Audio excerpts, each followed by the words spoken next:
All right. Well, hello, everybody. This is Jon Croft, and this is Cultural Warfare with Jon Croft, and I am Jon Croft. And Rebecca's here. How are you doing? Hi, Jon Croft. Hi. So, it's been a Yes. really crazy week. We've been helping people as much as we can, but we have kids to homeschool and work to do, and we haven't been able to help as many people as we wanted to. But um, uh, obviously, I'm talking about the Hurricane Helene and my brother's up in North Carolina, so my family got hit in a variety of ways, but God has miraculously brought us through. Nobody has perished in our family. Um, most of us didn't even lose power, so I feel very blessed that, by all accounts, we should have lost power at least. A few of us did lose power for like a week. Ryan just got his power back. So that's a lot of us brought back. I think all of us brought back to normal now. But this does not mean we're out of the troubles, and we have lots of friends who are still like one of our friends is are doing demolition today. They're basically tearing down their everything out of their house. They're just ripping everything out because that mold will destroy your lungs. I mean, it's just like it gets bad. You'll be in the hospital if you can't live in a house that's been flooded. There's just no way. You have to tear everything out. Um, it's a tough way to start this episode. I have to admit. So just send up a prayer, everybody. If you have friends or family, or if you don't, even if you don't, like send up a prayer for other people, especially in Western North Carolina region, Eastern Tennessee region. People just swept downriver. That had no idea any of this was happening. It just immediately swept downriver, and it's just devastating.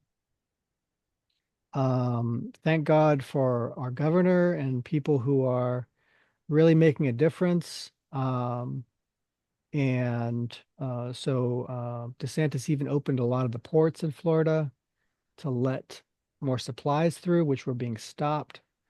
So, a lot of stuff is happening behind the scenes that we don't know about, and people are trying to fight battles. Last week we were talking about St. George and the Dragon. There's a lot of people this week who have been St. George, tearing down dragons, like stopping dragons from hurting more people. So we got to support those people, pray for those people, hold them up in prayer, remember them. If you have a few extra bucks for somebody, hand that out. Like we've been doing laundry for people, and a variety of other things. I almost got sick just helping people in their houses, tearing up houses. I didn't have an N95 mask, so it wasn't a good idea for me to do that. But I was trying to do my best to help people. So I thought we would talk about healing the wounded spirit of our culture, and how we're going to do that. And you have any questions for me, Rebecca? Yeah, I do. Oh, Yeah, what media have you been experiencing this week, John? wow. Besides all the terrible storm news, there's a video. Actually, there's two videos I saw on YouTube. You know how I watch YouTube now more than like we don't have like cable TV and stuff like that. We watch, stuff like YouTube. I don't like a lot of the streaming services, so I just watch YouTube. But two of the videos, one of them I saw actually a while ago, but then the second one is called Dead Internet Theory, and it references the first video. The first video was a speech by, I forget the guy's name. He was the founder of Patreon. And I think I even mentioned this to you after I saw that video because it was kind of mind-blowing for me. Kind of cool, you know. Uh, I wish I could reference his name, or I didn't get all that stuff set up, but he's the head of Patreon. If you look it up, like Patreon guy at South by Southwest.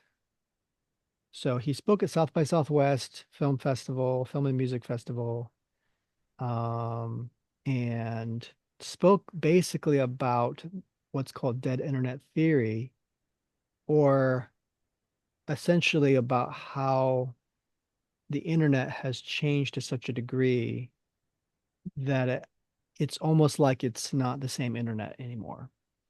Mhm. You know how when you're on social media and you follow somebody? Well, he's talked about how, because this leader Is of it Patreon, Jack Conte? yes, that's him. Yeah, thank you. Jack Conte, CEO of Patreon, created Patreon because he's a guy who's like so many other people on YouTube who made a living online. Once that was all very possible, he was like one of the first early adopters of YouTube and these other platforms to actually get a subscriber base and create an income. He's like a musician and does all this cool stuff, you know. He likes viral video. He's all interested in all of that internet culture, you know, like YouTuber culture and influencer culture and all that stuff.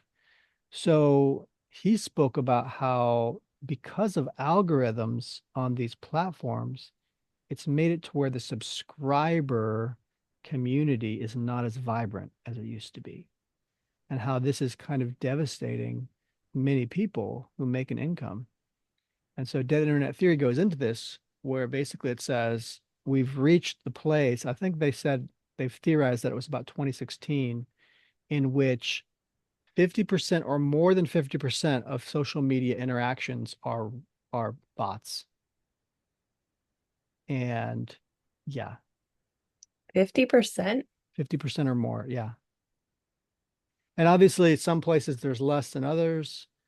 And then some, you know, some communities are more vibrant. You know, you have real connections and there's less bots, but they did research and they found that there was a large amount.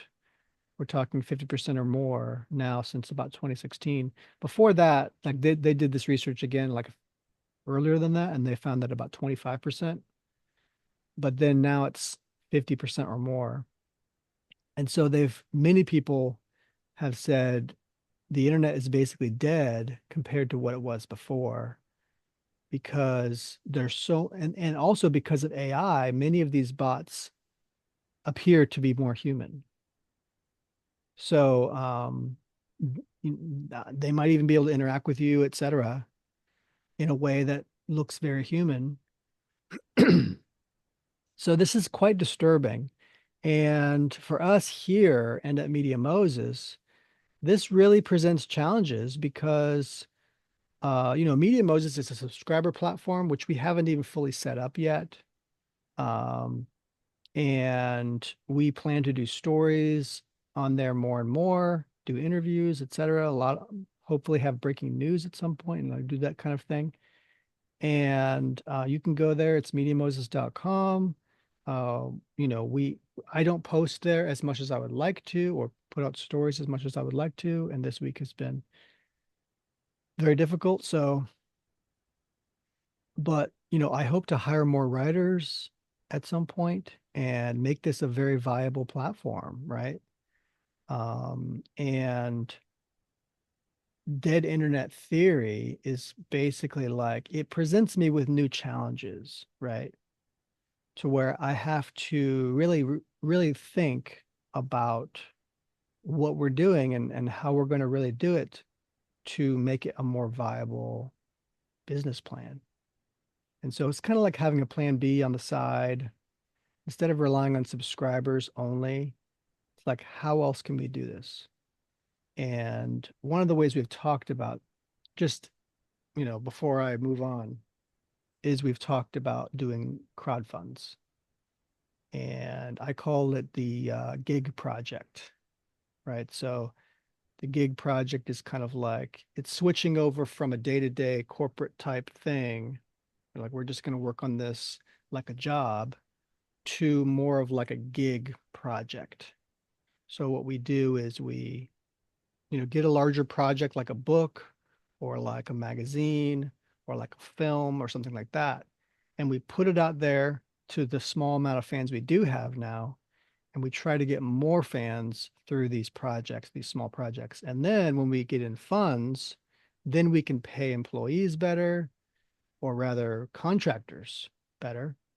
And we can get these projects done and then get them out so that you have a product, maybe even a physical product, as opposed to just internet, right?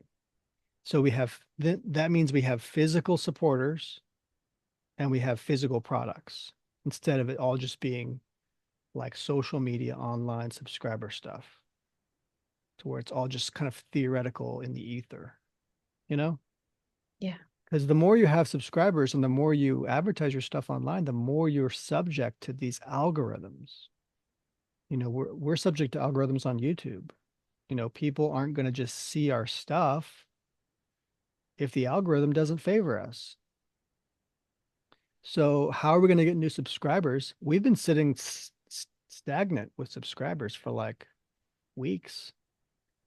So how new people going to find us if we don't either advertise, put money into the advertising side of it, or with hopes that we'll get a return on that.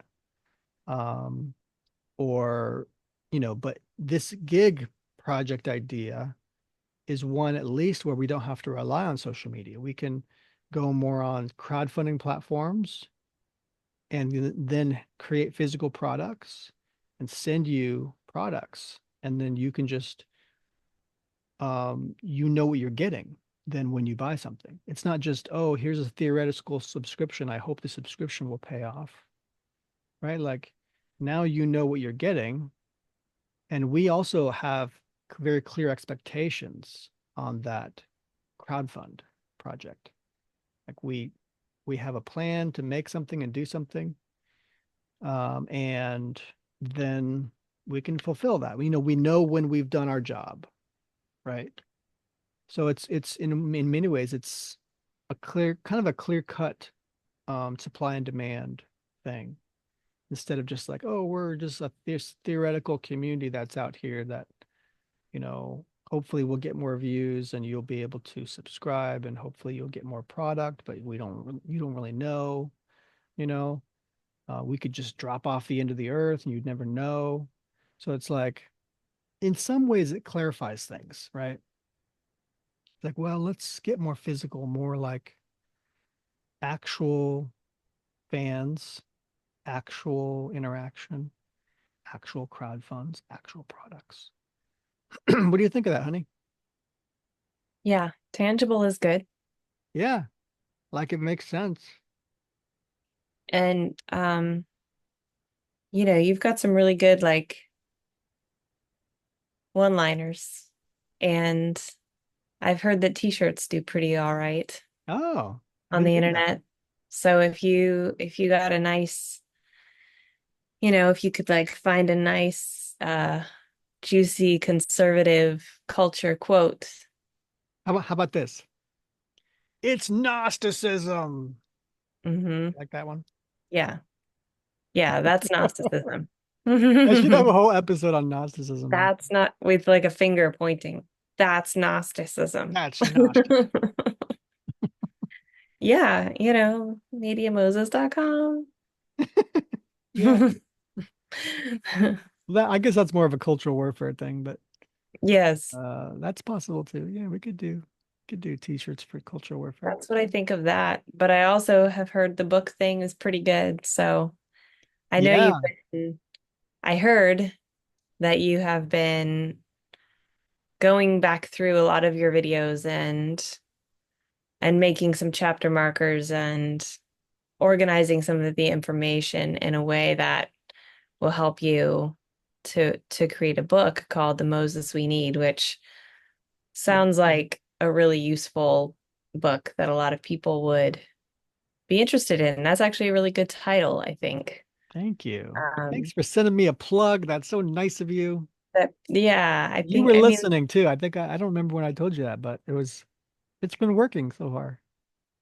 yeah, yeah. So I'm a big fan of books. And then when people have blogs or YouTube channels, I always think in the back of my mind, like, I hope they just get all that information and Yeah, compile like how can it I and get all make a this book. information in like a nice package, you know?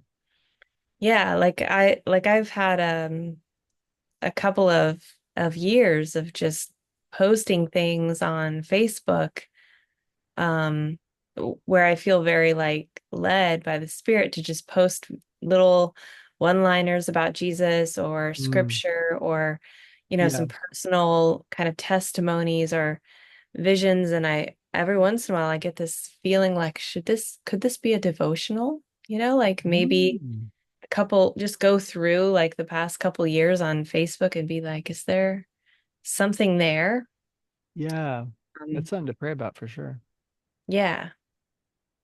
It's a good And idea. speaking of books, if that's okay, Yeah. um, this is the media that I've been experiencing this week, and it's just called The Oh. Christian Book of Mystical Verse by A.W. Tozer, who is an amazing author that I need to read a little bit more of. It's a collection of poems, hymns, and prayers.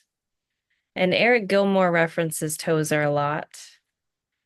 And I think that C.S. Lewis and Tozer were, Contemporaries? yeah, that's the There you word. go. Yeah. But it's really good. In fact, let me just read a small portion. Yes. Read it. Okay. This poem is called The Indwelling Christ.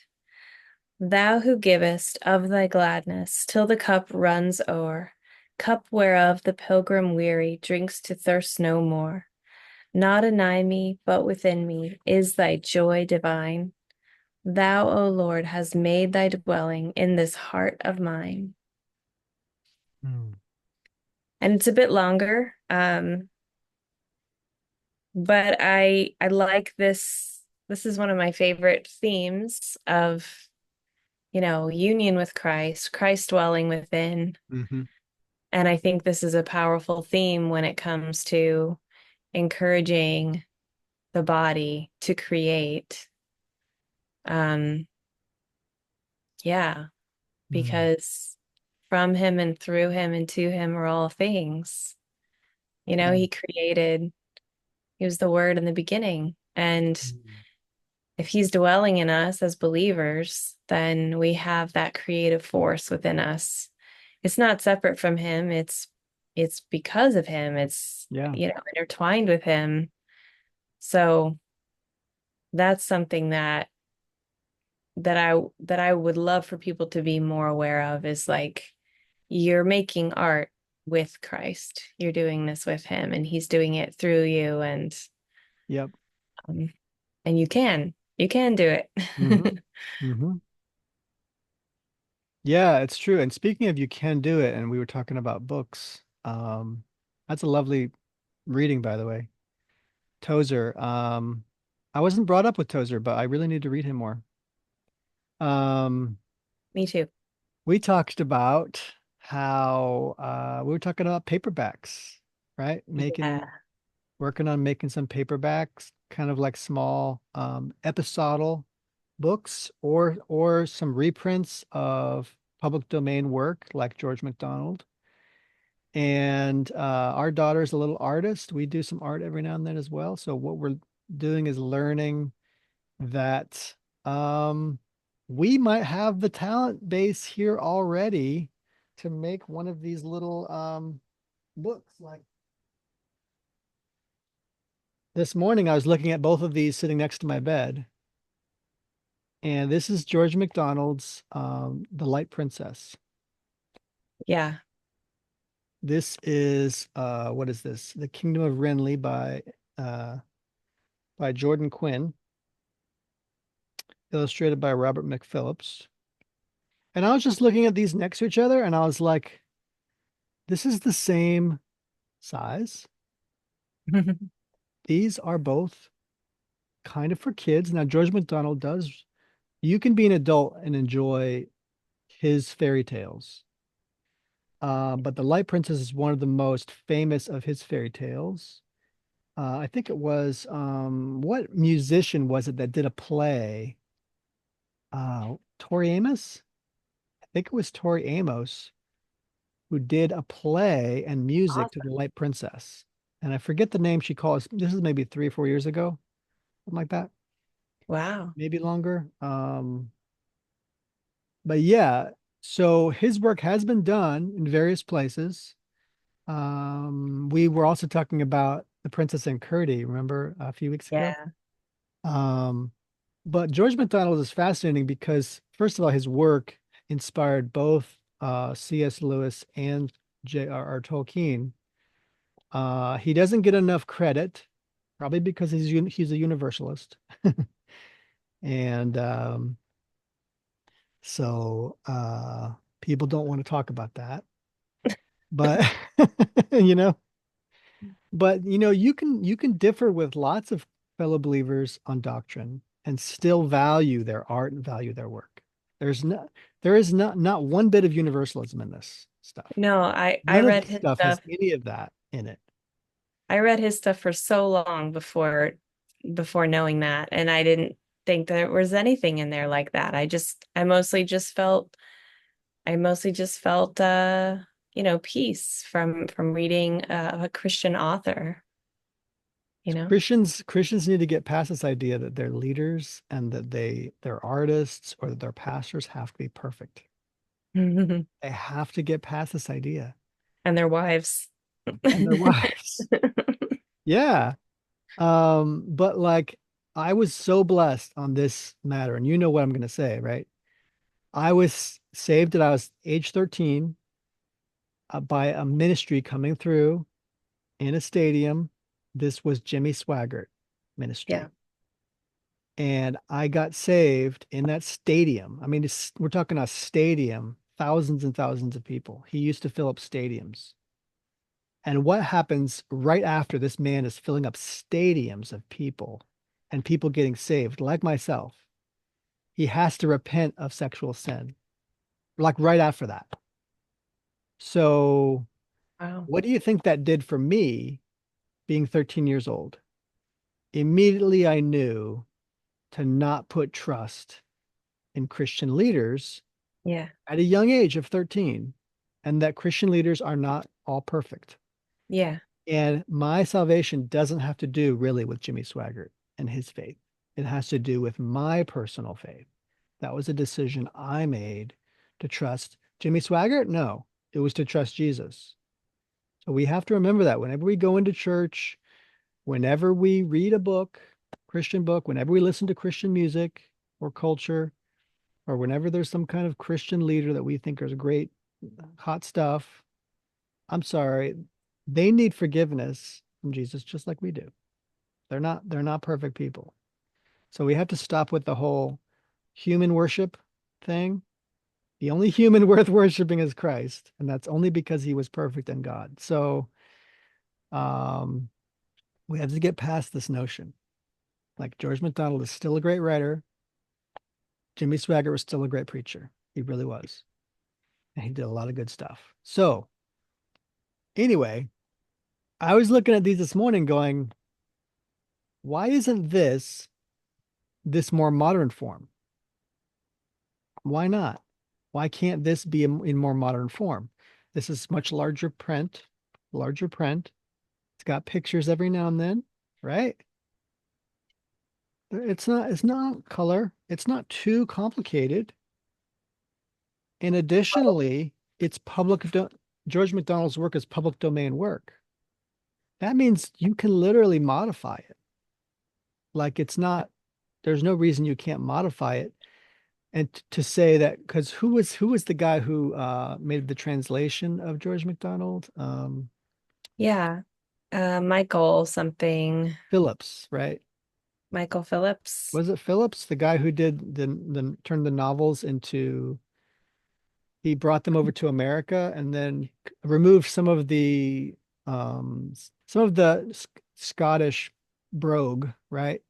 Yeah. He got rid of some of it and made it a little more accessible to American readers. Well, there's no Yeah. reason you can't take this and make it more accessible to kid readers. Hmm. These are fairy tales, after all. Kids today cannot read at the level that they did back then. They cannot. I mean, and that's a sad reality. But if you want to get kids to read, you should be getting them stuff like this. It's more difficult to read than this, yes, but they're great stories. And so I thought, we need to get back into doing art and kind of like taking these old public domain works that are just beautiful works and putting them in this form, you know, and make it much more accessible. And some of his stuff will be for adults as well. Like we were talking about Lilith, a Romance. That's like to me George MacDonald's masterpiece, but it's much more serious and adult than Light Princess. And so so we thought maybe we could make a graphic novel of that work because Yeah. it's a little more adult, but it's Mm. still incredible. And the Light Princess is already cinematic. I mean, there's George MacDonald has a really a way, kind of like Tolkien and Lewis, where it's almost like his work is ready made for visuals. It's ready made for to imagine this wonderful land. I mean, most of these are fairy tales I'm talking about now. And so those especially are just like the Light Princess is not dealing with a princess of light. She's light, lighter than air. She's floating around her kingdom. And people are like, oh no, will no one give her gravity? You know? And so this is a lesson about us taking life too lightly. She was cursed by a witch, and then she had to float around her kingdom, taking everything so lightly. Everything's not taking her duties seriously, right? So we live in a democratic kind of society, and we need to take our duties seriously, right? They used to have royals, and they would take care of their subjects. And that's what she was. She was a princess, and she was going to have to take care of her subjects, but she was cursed by a witch. How is she going to take care of her subjects when she's too light, taking everything lightly? So this analogy, right? This metaphorical scenario here is for us today. We take our responsibilities very lightly. We don't deal with our duties, our human duties, to be a good person to our community, to take care of others. And instead, we laugh at heavy, hefty things like she does in the book here. She laughs at lots of things that are heavy and hefty, and she shouldn't be doing that, right? And have you ever met kids like that? Yeah, I have. They're not taking things seriously, right? The things they should be. And so, these stories are for us today as well. And yes, she does meet a prince, by the way. Well, it's just a really delightful read Yeah, too, it is. because the concept is so humorous and wondrous. Like, And the characters are she's great. just she's just floating, and so people Hmm. have to take care that she doesn't float away. They And there's all tie a these little, string to her, a ribbon. yeah, and there's ropes she has to Yeah. kind of pull along, and then Yep. there's something about water at the end where she can finally Yes. be at it It equal. gives her weight Yeah, in the water. That's the way she finds that she can live with some seriousness is by swimming in the lake. It yeah. gives her weight and then she gets to kind of fly in the lake, right? Swim and fly in the lake without floating away. Hmm. And this is also how she learns to relate to the prince through the Right. lake and swimming. She'll meet the prince at the lake and talk about the importance of life instead of taking everything so lightly. It Yeah. changes her life. But and then by the end, the lake floods out the witch. So that's nice. Wow. I But forgot. I need to read that again. yeah, so in many ways she's saved by water. But yeah, so it's those stories that can make a difference in our world, and the visuals are just they're great. They need to be made into these kind of like, whether it's a comic or whether it's a graphic novel or something like this, just some really something like this would do well for kids, but I think a lot of adults might like it too. A lot of his stories are just perfect for adults as well. And so following kind of something like this as a model, which these I think are very successful. There's other ones like this too. But this style is quite nice. I like the metallic and a Yeah, lot of those this. books, The Kingdom of Renly, are made kind of to be, in a sense, to be easy readers for kids who are Yeah. in like the second or third grade. And so the font is a bit bigger, easier to read, but still there's a story, but it's not very dense. So, um, Fairy tales should be in these. This is how fairy tales should be delivered to kids these days, I think. but it's very accessible. Yeah, it's Yeah. very um it draws you in. So yeah, that's my media experiences. And we can talk about healing the wounded culture if you like. Or did you have more to say about your stuff? No, that was my Hmm. media. Yeah, I wasn't sure if you didn't have more than that. There's But always there's always music I can talk about. yeah, I probably could too. But Um, I'll save that for another week. yeah. But I figured that the hurricane and a lot of other things can make us realize, when we go through these hard times, many people have lost everything in this situation. And we don't expect things like insurance to solve all these problems. We don't expect things like some government agency to come along and heal our world again. This is simply not the case. This cannot this cannot really heal our hurts. And we may have lost somebody as well. And I just read a story today about a mother who was on top of a house in North Carolina and her son got swept away. And he was crying for Jesus as he got swept away. And I think he was like 7 years old or something. Just devastating.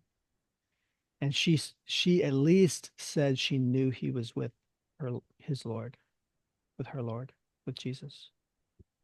And so that's a great comfort that we can have. All who call upon the name of the Lord shall be saved. So, um, and he was also this little 7-year-old was trying to help other people.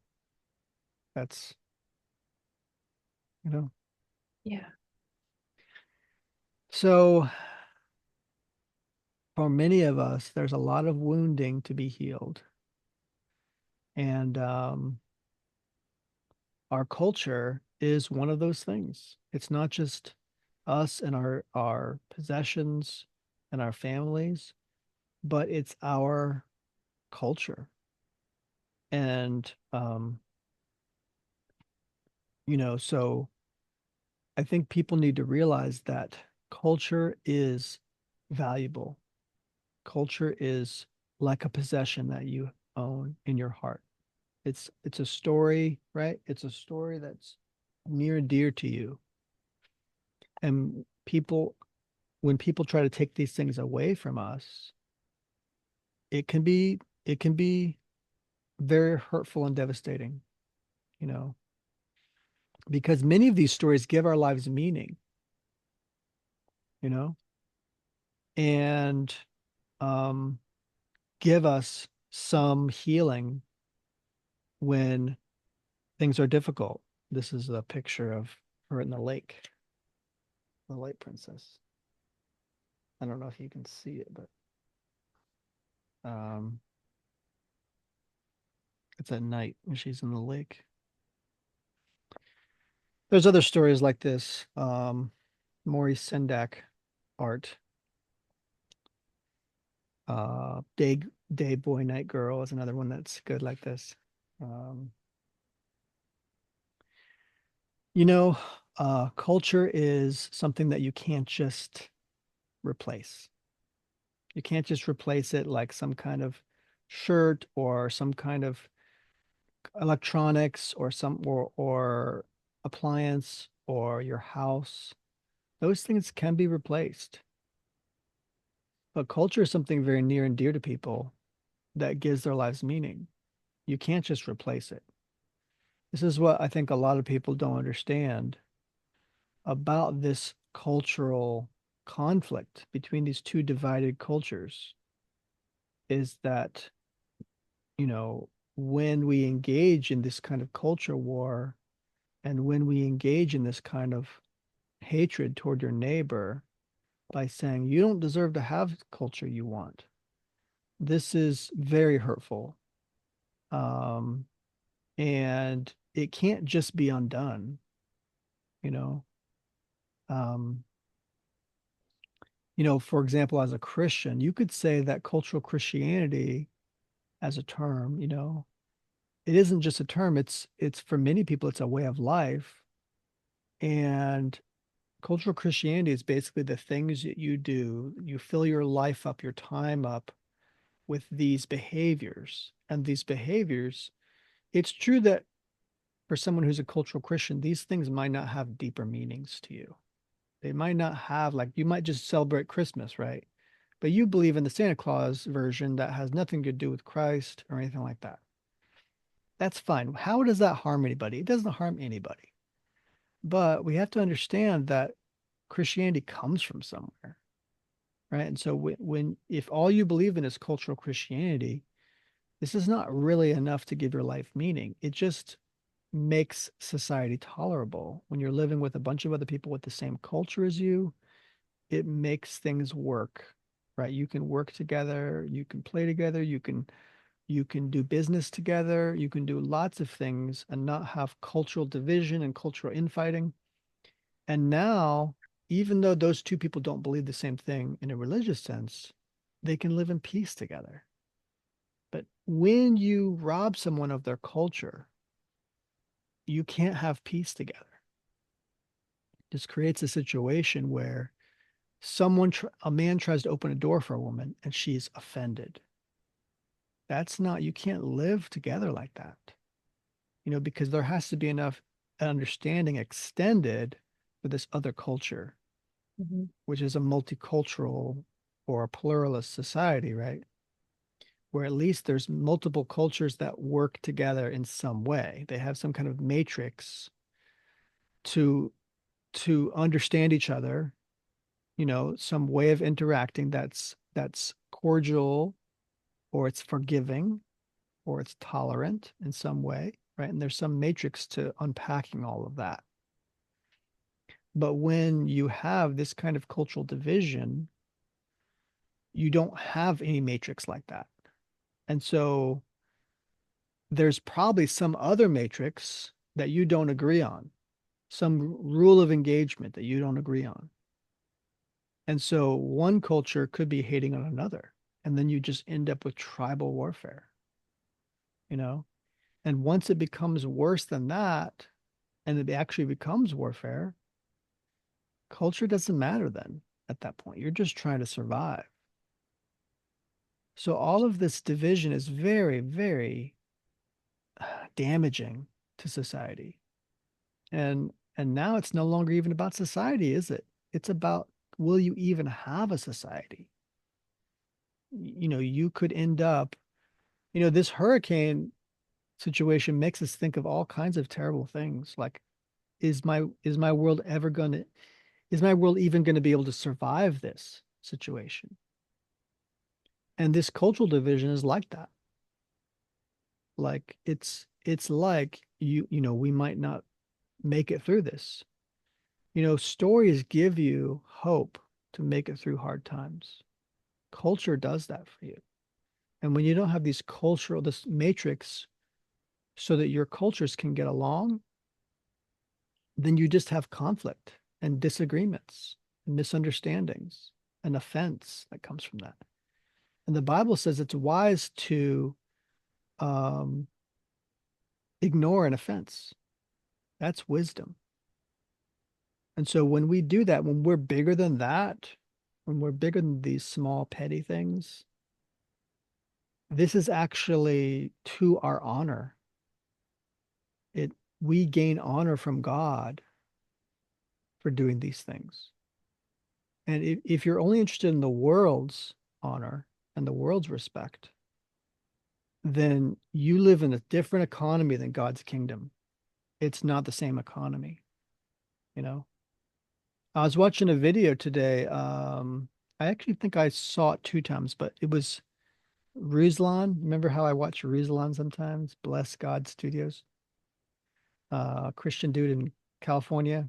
Um, he was talking about um, cultural Christianity, talking about how in 1994 there was this guy who wrote an article, and then his own pastor preached on it. And this is why he did it, why Ruslan did a video on it, because his own pastor preached on this subject, which was that things in America have gotten so bad culturally that it's actually a detriment to you to be a Christian in our culture.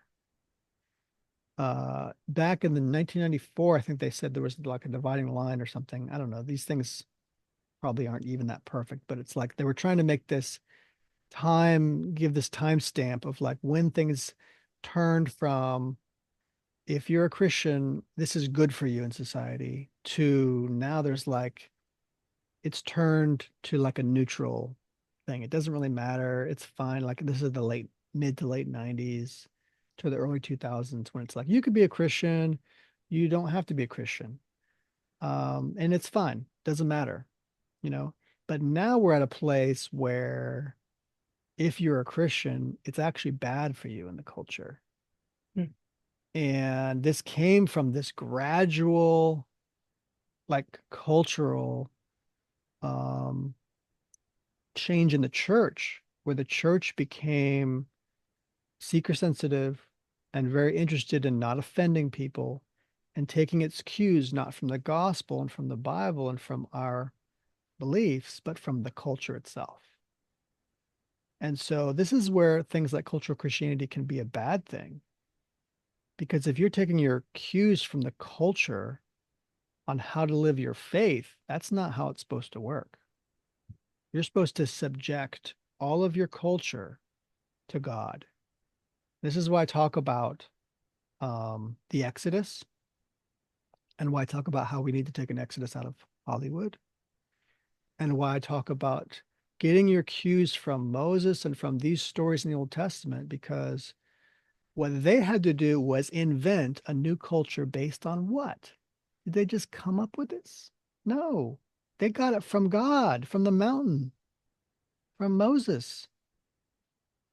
So this was from on high coming down to them, 10 commandments, and then a bunch of other rules that came along with that on how to govern their society later on, the Levitical laws and all this stuff. And all of these things were supposed to be symbolic of their relationship with Christ later. And so these things are not just from the culture. If that was true, they would be living like Egyptians in the desert. They're not supposed to do that. They're supposed to follow God's cue on how to live. And the church should have been doing that instead of becoming this seeker sensitive thing, whatever that is, you know? So when I remember that time before 1994, when being a Christian was just normal, it was just a normal thing you could be. And I don't know if I would describe it as it was better for me than for an atheist. That's not necessarily true, but it wasn't bad for my reputation whatsoever. It wasn't a bad thing. It was seen, I think, as a reputable thing. You could be, and it was normal to just be a Christian. Now things have changed to such a degree that Christians now are just reacting to what they see in the culture. They're not leading things. They're not telling others how we should be living. And this is just very backwards to how it's supposed to be. We're supposed to have wisdom for other people, wisdom to offer people. That's what religion is supposed to be. You think Confucius just gets ignored by people in China? No. How about Buddha? Does he get ignored by people? No. How about all the gurus in India? Did they get just ignored by people? No. So why are we being ignored? Because we're ignoring ourselves and our own teaching and our own Bible and our own church leaders. The problem is us, it's not them. We should not be doing this, watering down the gospel, watering down the message in the Bible, going to seminary and learning what the Bible is supposed to be talking about instead of actually just reading the Bible. No, this is not healthy. This is not a healthy culture that's going to come from that. And the culture doesn't lead anything. We're supposed to make the culture. And we make the culture based on what's excellent and good for society, right? Artists are supposed to have something to say in their art. Imagine if that wasn't true. Imagine if they just made art about nonsense. You think that's going to make society better? Of course not. There has to be some kind of meaning, some value in art. You know, for example, when the hero gives his life for others, that's a value system, folks. That's not just thrown in there for kicks. No, people like that because it means something. People like that because it means they're valued. And if you have a leader, whether it's your father or some politician or some hero of some kind, and they're willing to do that for you, you feel valued. And who is the hero feeling valued by? Who does the hero get approval from? What if they die for all their effort and their work? What do they get for that? Hmm? They're just going to be forgotten? No, that's when you rely on faith. That's when you hope that God comes through with some deus ex machina, right? In a story. It doesn't have to be that.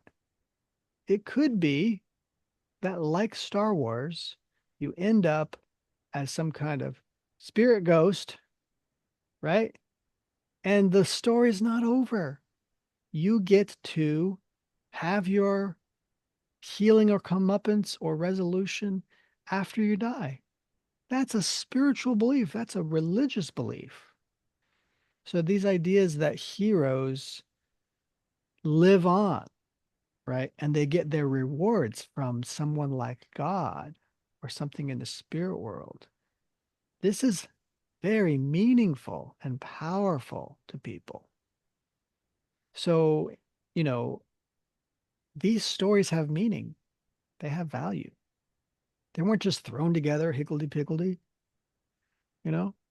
So, when you lose that in your culture, you know, when your culture gets damaged because somebody just, you know, doesn't treat it with respect, let it be someone else who does that, right? They're going to do that. At least don't let it be you who disrespects your own culture and disrespects where it comes from and all the values behind it. And so, how are you going to heal your culture when everybody else maybe disrespects it, whatever? Well, just like you'd heal anything else, you have to protect that culture, right? and go in a hospital, right? This is a place you can go to heal. You have to go someplace where there are what? Experts, and they know what to do with that culture. And you give it some time, and time often takes care of it. But you can't just put it out there without support or help. That's not a place to heal. So you have to protect your own culture, see the value in that culture, and also all the things behind it, what's undergirding it. Protect all those things. Go somewhere to heal, support the people and pay the people, the doctors, etc. In this case, it's who? We've talked about this. The curators, the artists, and the community. These are the experts. The community just kind of undergirds the whole thing. But without community, you can't have any of this stuff. Community is a place of love, forgiveness, and giving, not taking from others, giving to others unselfishly, right? And the curators and the artists have to have good filters and good tools to create culture and to protect culture. And the filters ensure that's high quality. If you have a good filter, that's a good curator. There's someone who understands good art. What does good art look like? What does good culture look like? And when these people are the ones you've put in charge and they're destroying and tearing down your culture, do you think that these people should be trusted with your culture? No, they're called a bad filter. They're just a bad filter. They're not very good at filtering good from bad culture. And believe me, there's plenty of bad cultures in the world with bad ideas, right? Many of them were belong to dead civilizations. There's a reason that those civilizations are dead now. There's a reason for that. Like there's a reason we talked about St. George and the Dragon last week. What do you think happened to pagan Rome? Do you see it anywhere? You see it? You see pagan Rome anywhere? No, you don't. St. George speared it to death and killed it, destroyed it. And we're very grateful to him for doing that. So, and before him, we're grateful to Christ for inspiring him to do that, right? Mhm. So these are really important stories, guys. They teach us why some civilizations survive and some civilizations die. If you don't know that, you don't know those stories, you don't know all of these things that have value, how are you going to know your civilization deserves to live? You're not going to know that. Maybe it deserves to die. So maybe if we're not willing to protect it, it's also going to die, right? What's going to take its place? We don't know that. I don't see a bunch of smart people everywhere talking about good government, like they know how to make a better government than ours. They don't. In fact, they're just talking about worse ideas than our government. Ideas where you don't even have rights. You don't even have the right to speak in public or say what you believe. Do you really want to live in a culture like that? Really? You don't have the right to talk and say your opinion? That's absurd, guys. It's absurd. Oh, they hurt your feelings. Oh, I'm sorry. But you could never hurt their feelings. No, it's absurd, right? So these ideas don't deserve to survive. It's kind of like nonsensical. You have no right to speak. You have no right to life. You have no right to defend yourself. You have no right to property. You have no right to. How do you live in a society like that? You know, everybody's getting old ideas from over 100 years ago from Karl Marx. Who's this guy, this dead dude? His ideas have ended up killing millions of people. Don't we care about that?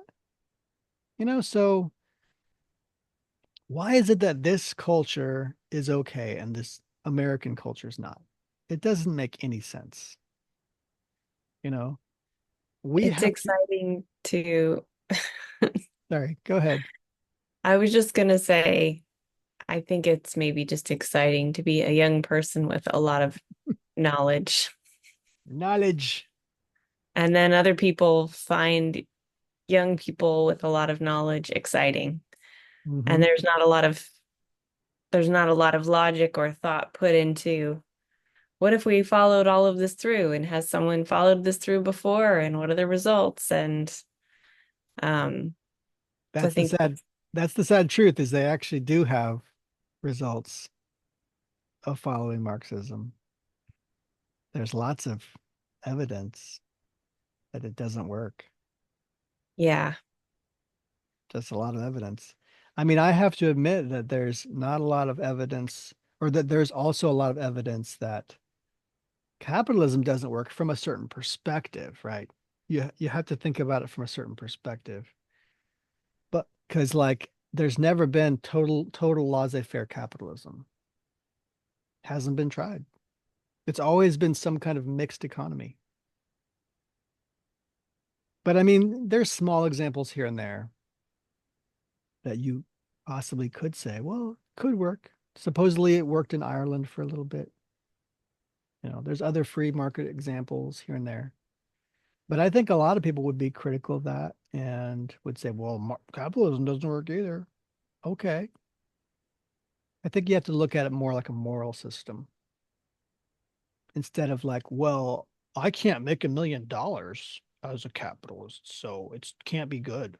Like, that's not a good reason to pick Marxism or capitalism instead of being utilitarian pragmatists. I think it's and thinking of ourselves, right? It's more about a moral system in which you want to live. So what kind of system do you want to live in?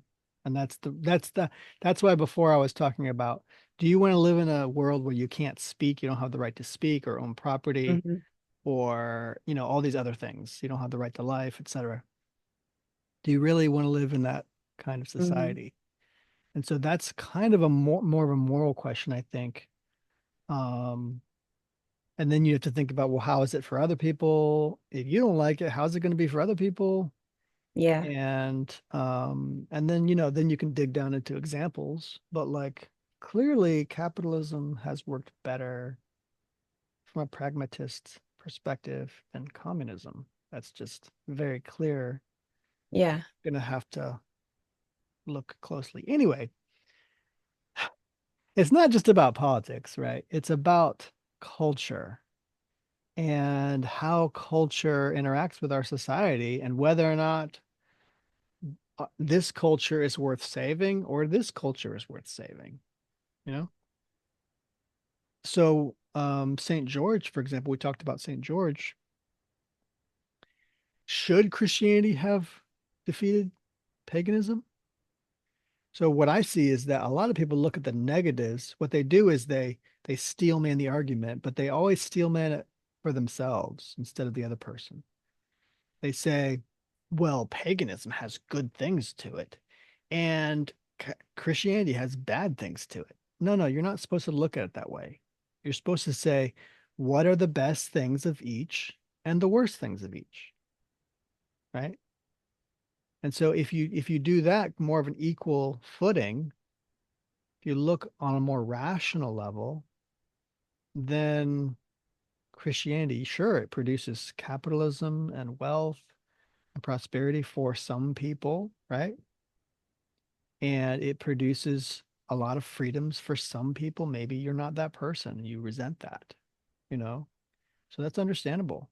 But paganism, they just kill you. Mhm. So which one would you rather have? Right? Yeah, Christianity is not, there's not always justice everywhere you go, you know?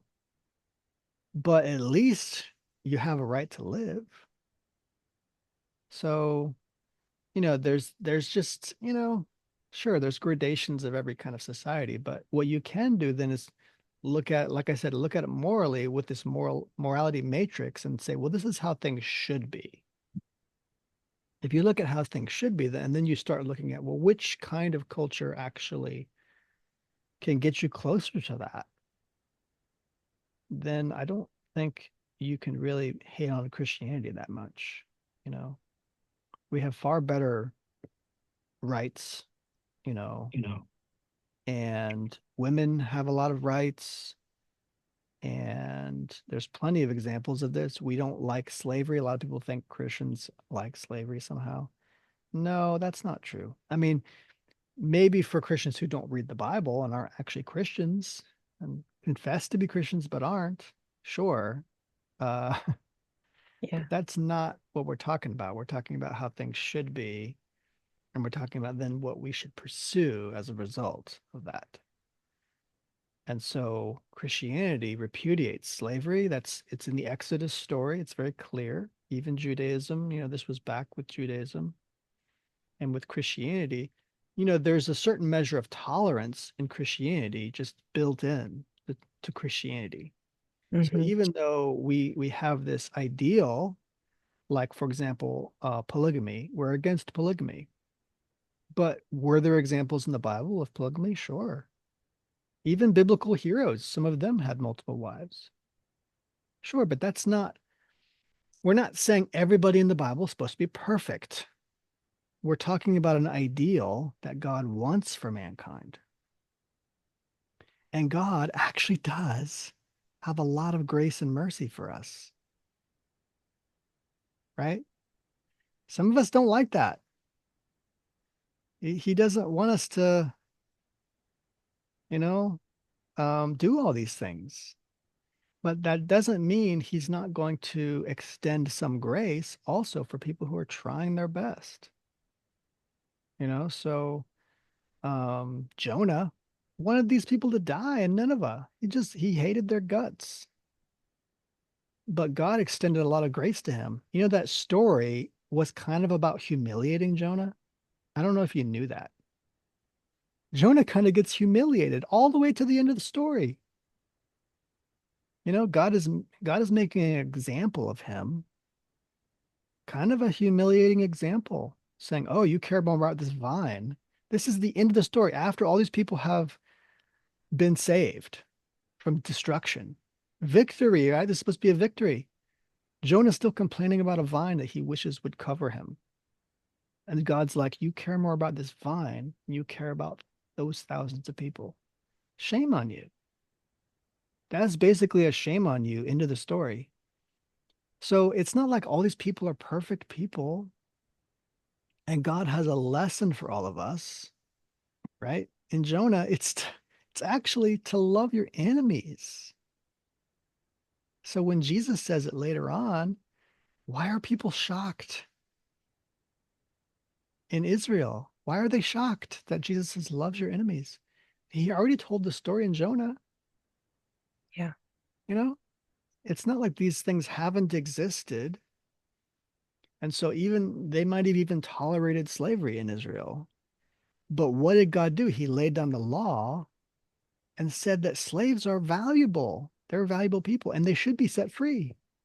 That's Hmm. that's in his law. They should be set free, Yeah. you know?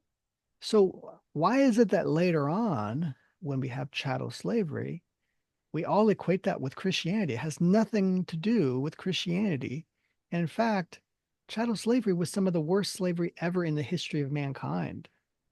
So, like slaves back then in the Bible, it wasn't even as bad. Why? Because slavery in the Roman Empire was like a job. It was Yeah. like getting a job. It was like being living in a mining town in like South America somewhere. And the whole like corporation owns the town and you live in this town. It's like you're a slave. You can't like leave and go somewhere else and get another job. But you've done the cost benefit analysis and you've said, well, I'd rather be a slave and work for this company than have no job, you know? So, you were bound. It's like being a eunuch in some places back then too. Like You had caste systems, you had class society, you know. At least Rome had more mobility to their classes. Like you could become a citizen if you were lucky, a Roman citizen. But at least there was some upward mobility in the Roman Empire. And you could go from a slave to being a Roman citizen and becoming rich and gaining all your rights. Later on in the Middle Ages, you could become a freedman. They had various names for that. But you could go from being a serf or someone who worked the land for your king, and you were required to do a certain amount of work to live there. It's like a payment system. Well, we have property taxes today, don't we? It's not that much different. You have to pay taxes or you will lose you can't live there. So a lot of this stuff has slowly changed, right? And we've just tolerated a lot of these systems, but God puts up with a lot of stuff. I mean, God was even saying that to not have a king before they had a king in Israel, at the time of the judges, God was saying you shouldn't have a king because they're going to take all your money through taxes and you'll end up being their slave. Hmm. And he treated 10% taxes as a form of slavery. 10%. That's what God said to them. You're going to have to pay like 10% taxes or more. You'll be like slaves. That's what God thinks of taxes. But we tolerate like 40% taxes or more. So God is not down with a lot of these systems. He doesn't like that. He doesn't want people to be slaves through government and all of this stuff. He He's wants you. very much like a mediator. He's very much like in the situations where you had polygamy, he wasn't going to come down on it and separate everyone and divide everyone. He was like, "Well, Exactly. I'm going to help you make this work. It's not really Hmm. an ideal, but I'm going to help you make it work." But he never ordained polygamy. Right.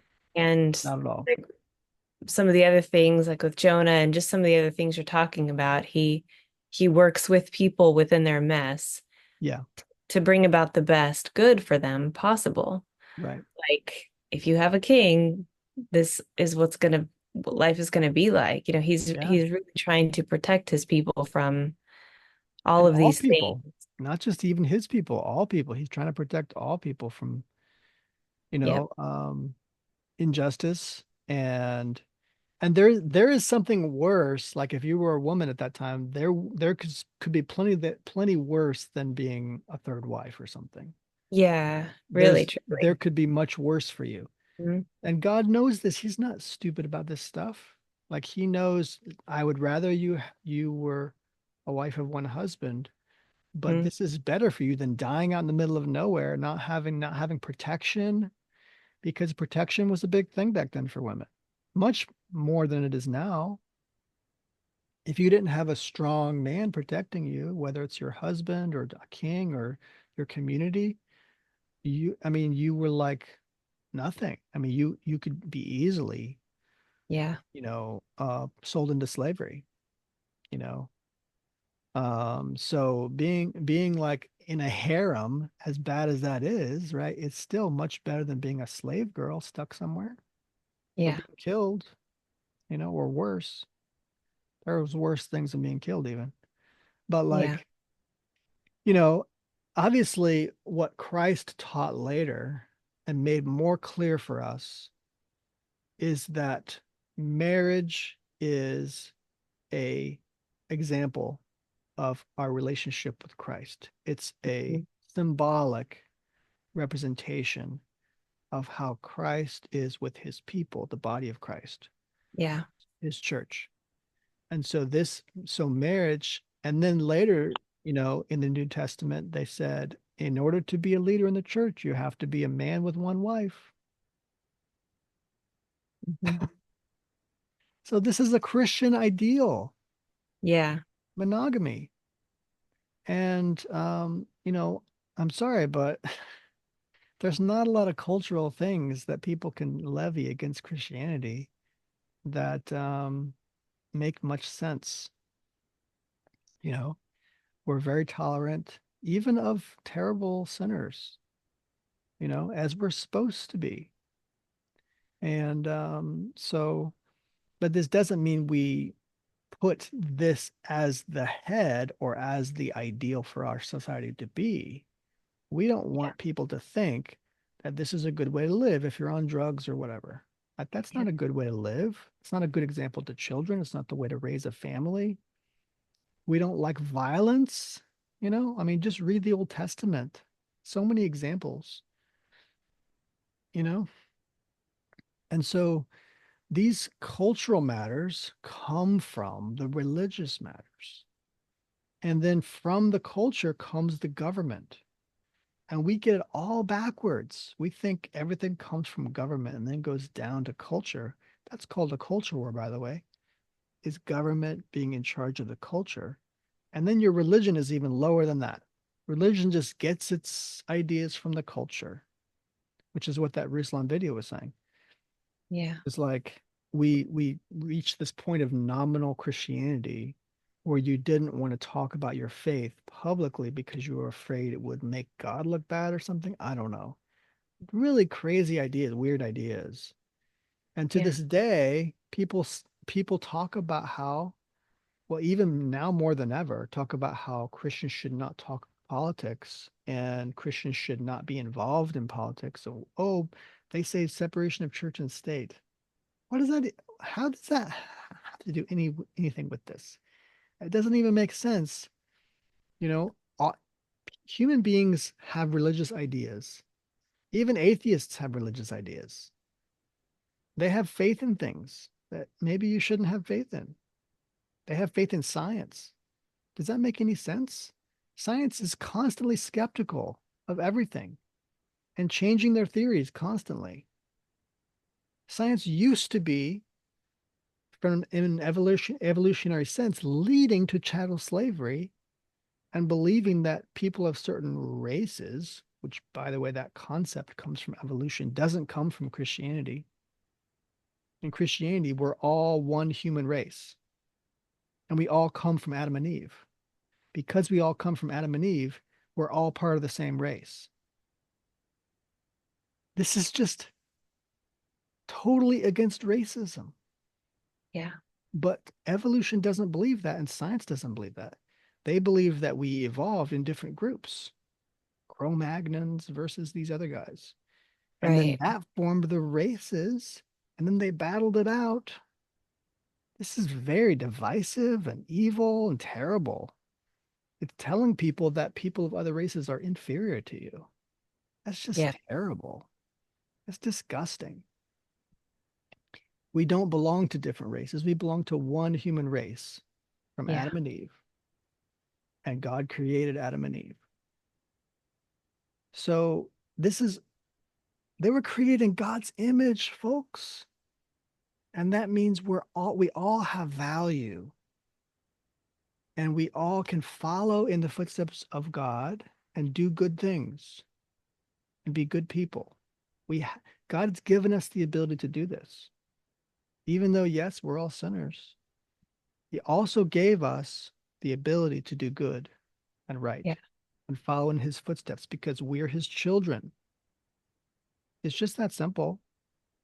It actually comes natural to us to do that. It really does, which is, I think, why a lot of people believe people are inherently good, right? So, And I obviously, think this is why you have stories, of obviously, like non-believers doing incredible, charitable, gracious acts sure.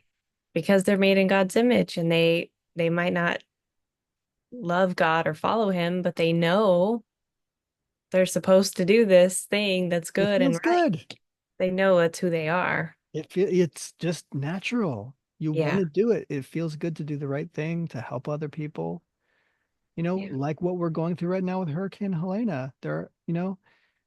People left to their devices, they will help provide for their neighbors. They know they're not dumb. They know that it helps a community to help your friends in your community. It Yeah. comes back to you.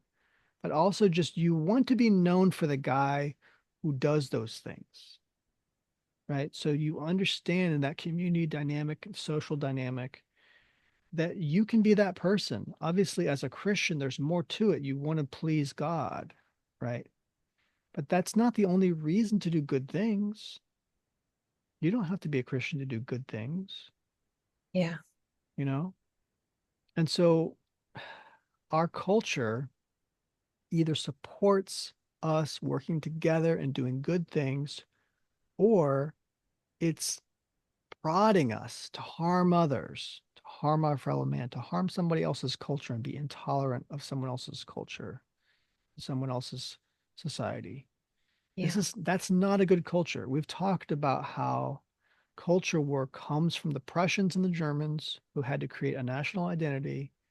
And so they did that through hating other people. And that's the Prussians hated the Poles, the Germans hated the Jews. Let's Yeah. not continue doing this, guys. This is just terrible. Your national identity isn't more important than your love for neighbor. Okay? It's just not. Yeah. So love your neighbor, help people as they're in the storm and they've been flooded out or damaged and hurt. And let's not hate on other people's cultures and all of that. That doesn't even make sense, you know? Um, there's nothing wrong, though, with talking about these things. This is actually how culture is formed. You can be part of transforming your culture into a better culture by Yeah. having rational, voluntary discussions about what good art, good language, good holidays, good things that have meaning in our society. That's your culture, right? So you can have a discussion about all these things. Talk about why you like worshiping on Sunday instead of Saturday, right? Sabbath versus there's the, at a certain point, Christians decided to switch it to Sunday. Why did they do that? This is all a discussion that we can all have. By the way, we did it because Christ was resurrected on Sunday, right? So that's why we changed it. The church changed it. So I'm good with that. The New Testament said, don't let people despise you if you worship on this day as opposed to that day. So we can do that. We're allowed to do that. If we worshiped on Thursday for some other reason, I might be like, well, okay. Right. So, but imagine if our society was so divided, like it was actually in France during the Revolution, Napoleon and all that, where they were trying to destroy every Christian cultural idea. If you don't know this, you need to look it up because it was crazy. These people hated Christianity so much that they said, you know what? We're not going to have a 7-day week. We're going to have a 10-day week just because God put 7 days in the Bible. Oh, I don't like that Bible. That's how dumb these people are. They hated it so much that they were like, the universe no longer makes sense to me. And I don't even care how much the earth rotates around the sun. I just hate God that much. Like, it's just so like, really? You hate Christianity that much? You want to like change all of our measurements, all of our days of worship, all of our days of the week. I mean, they were like, you have to work. They were heartless people. And they even have, you can look them up, their calendars that they printed, and they were all totally different. It's wild. It's like, why did they do all that? It's crazy. And so that was an attempt to destroy culture to such a degree that they would change. They believed they could change mankind into their own image. You know, the early predecessors of Karl Marx, and influenced a lot of his ideas. I think Wow. Kant and Marx and these people. Um, but like a bunch of craziness out of that. So that was the bad part of the Enlightenment. When the Enlightenment came through and everything got changed with the Renaissance, and people were like, I don't like religion, to such a degree, Yeah. that France just went loopy. They just went crazy loopy, you Yeah. know. But the good Enlightenment, a lot of people, they just hate the Enlightenment now. A lot of Christians, the backlash, they're like, we want traditional, Christianity. And they're like, so we hate the Enlightenment. Well, guys, I mean, America's not a bad experiment. We didn't come from that school of thought that Robespierre and all these people that what were they called? The starts with a J. These people from France. Terrible. We didn't come from the uh continental version of the Enlightenment. We came from the Scottish version of the Enlightenment, which was more of a product of Protestantism, a product of Christianity, Christian thought, and they put into us natural law. They used natural law as kind of a foundation stone of our way of thinking about government. In other words, it had to be consistent with natural law. And if it wasn't, it's not a good idea. And natural law comes from where? From God. So the Bible says this actually in many ways, in many a variety of ways, that when the lawman, the man of justice is following God's law, he's God's pleased with him, and his government will last, right? But when he does not, when he disregards God's law and does whatever he wants, God is going to punish that nation. So we just took that seriously. That's all. And we just called it natural law instead of calling it like God's law or divine law. Of course, you can call it divine law, right? So you could call it divine law if you're a Christian, natural law if you're maybe a secularist or a deist or something, whatever. But like it's basically understanding that the universe and in science is governed by laws. Sure, you could say doesn't come from God, whatever, who cares? But if you don't recognize that in science there are laws to the universe, what planet are you living on? You're not living on our planet. You don't understand that laws govern the universe? You think you can just make up stuff? Nonsense. So Marxism totally lost their moorings on natural law. They don't even believe it matters. They think they can just change everything, that they're gods of the universe. Nietzsche's like, God is dead and we're going to take over now. I wonder what the consequences of that are going to be. So Nietzsche's not that smart, really, sadly. Um, he thinks that society is all that matters. Just what we do is all that matters. Nonsense. Like you don't think there's something bigger than human beings in the world? Come on. I mean, this gives you your purpose and value. So us naturally, we have a purpose. And just like you look around the world at nature, you look at flowers and birds connecting together, bees and pollinators. It's like they're made for each other, right? They have a purpose. What? And you don't? You don't have a purpose, but they do? If this world was made by a God, you think God is going to give the bee purpose and make a mate for him in a flower, but he's not going to give you purpose, which is to please God and worship God? It's not a bad thing, guys. It's pretty great to have that purpose. You recognize that you have a place in the universe. He made you to have a place in the universe. And when you accept that place, it's like a blooming flower. It's really incredible. The message of evolution was so like strong when I was in school that there was serious doubt that it just really seemed like things were random. Yeah.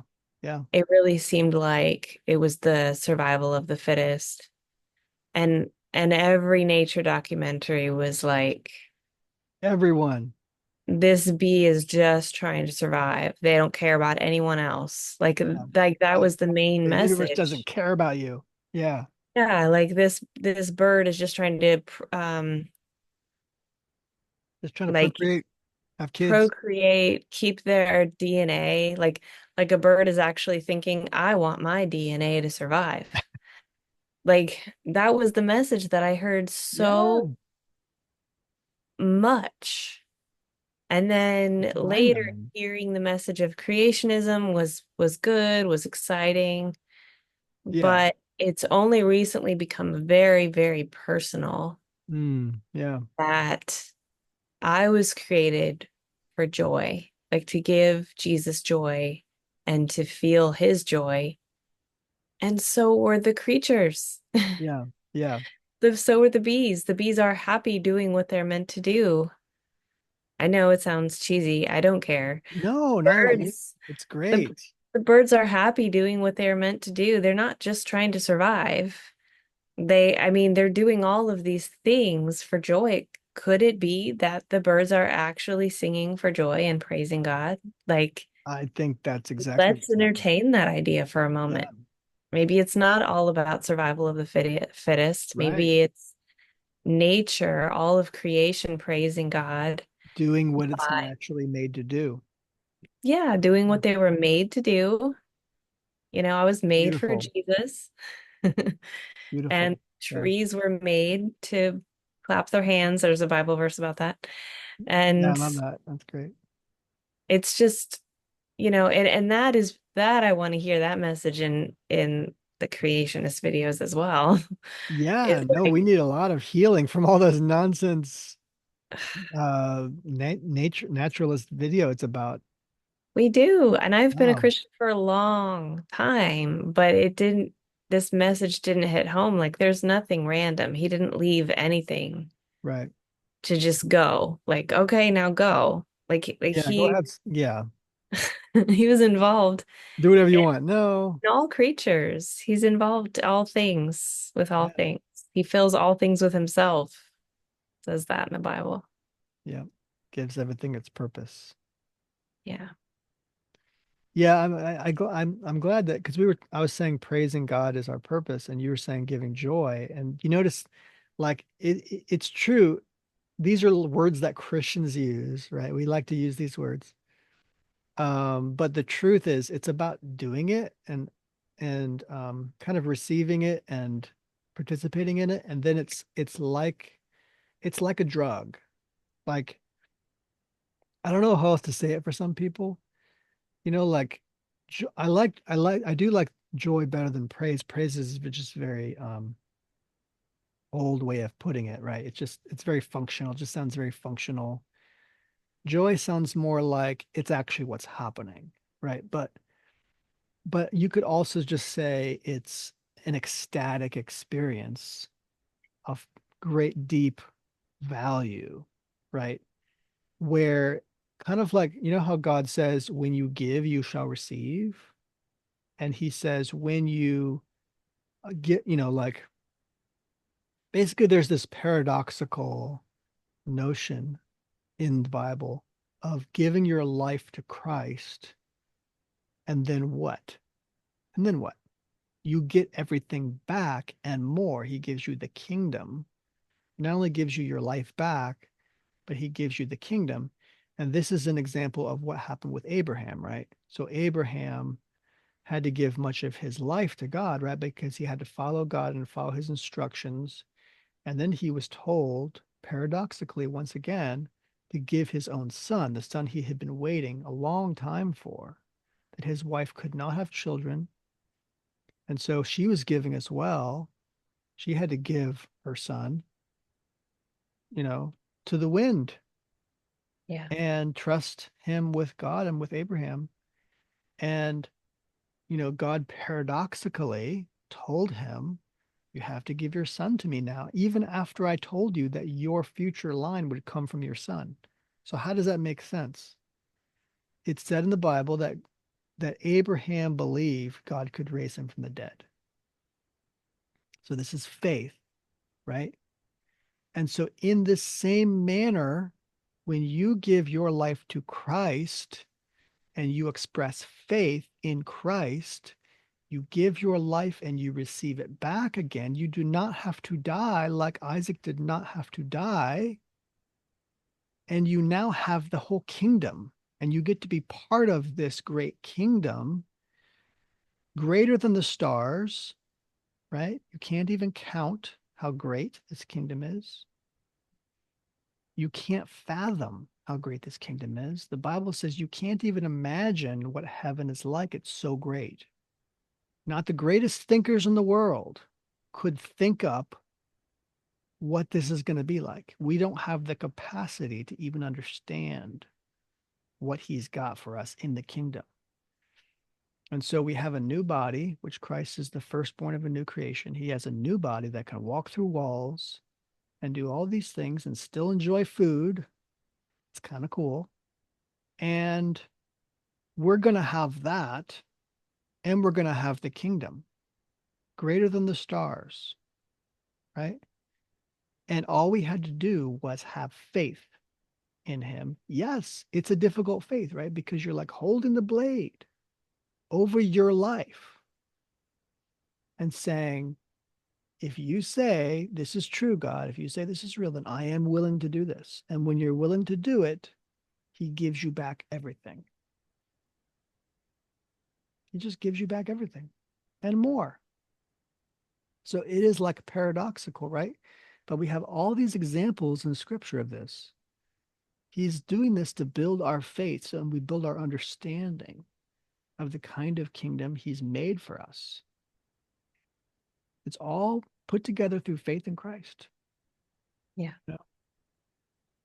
So, and then I was talking with someone today about on X or something about how it's always been Christ telling the Jews, guys, because there was this example brought up of like the fig tree. Christ curses the fig tree and says, "You need to produce," right? Yeah. Talking about the Jewish people, and they wouldn't. So he cursed the fig tree and said, "You're going to shrivel up," basically, and it shrivels up. But what's that really just an example of? It's the same example of the Jews in the desert who would not look up to the bronze serpent. And so because they would not look up, they died in the desert. But the Mm. ones who would look up at the bronze serpent to be healed of the venom, which represents Christ, are the ones who will make it. And God was already putting this into the Jewish identity and saying, you have to be these kinds of people if you want to make it, right? Paradoxically, they had to give their lives, give up their understanding to God. Why is looking at a bronze serpent going to save me? You have to give up your understanding. And then later, what happens? Christ is lifted up like a bronze serpent on a pole, a cross. And when you look up and trust in him, you're healed of all of the venom of the Pharisees, the snakes and the vipers, who are trying to get you to worship the law instead of God himself, who came as a man, as Christ. So he really schooled all of us, you know. Mm. I'm proud to be schooled by him. Mhm. And now us Gentiles can get in on this action. Pretty great. Amen. We should be thankful that they dropped the ball for a while. We should be thankful. Thank you for dropping the ball for a while, Jewish people. You can come in here too. We love you too. Yeah. Yeah, there's something in there, right? About Yeah. making them jealous with people who are not their people. Yeah. Paul, I think as Paul talks about it, drawing men, you know, drawing the Jews to him after they see the the Gentiles and their love for God. And like, almost like a jealousy thing, like they're becoming jealous, Mhm. you know. But yeah, our similarly with Western culture, we have a wounded culture now, and we need to dig in to all of this stuff that matters. And when we're not willing and able to do that, it means we're letting it go. So we can't do that. We can't let it go like that. All of these things matter. This history, you know, Yeah. and our stories matter, you know, and holding a door open for someone matters. And when someone sneezes and you say, bless you, all of that stuff matters, Yeah. you know. Our holidays, our silly holidays matter, Yeah. So if someone like the French Revolution comes along and tries to take everything from you, just say no. We're not going to do the metric system. No.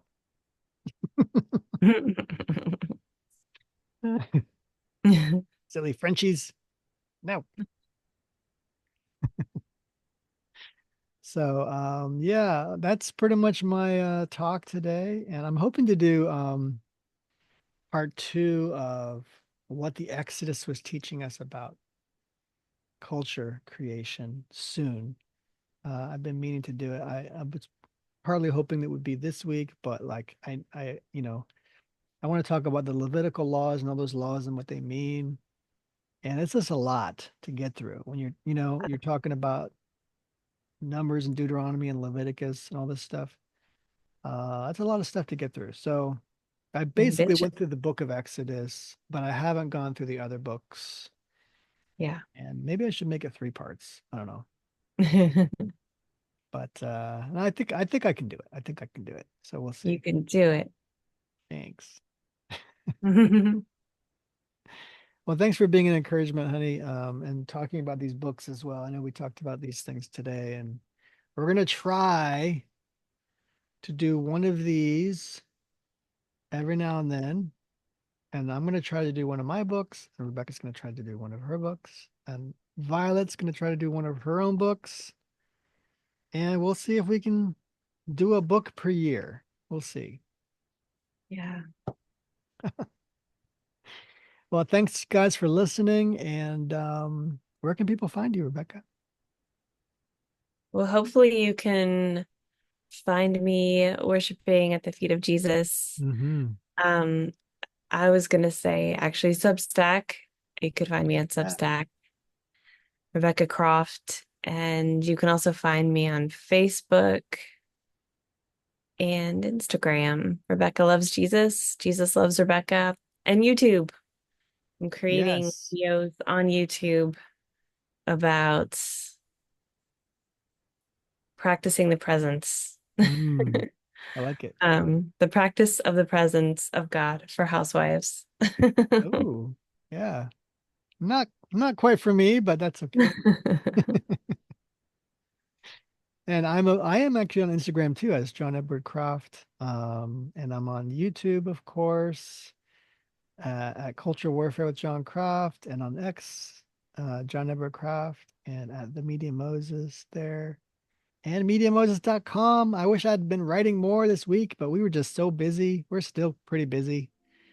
But I got a monthly address coming out soon and a weekly, Media Moses Weekly. And man, there's like a bunch of stories I missed and just been too busy. So love you guys and stand up for the culture. All right. Good night. Talk to you next week.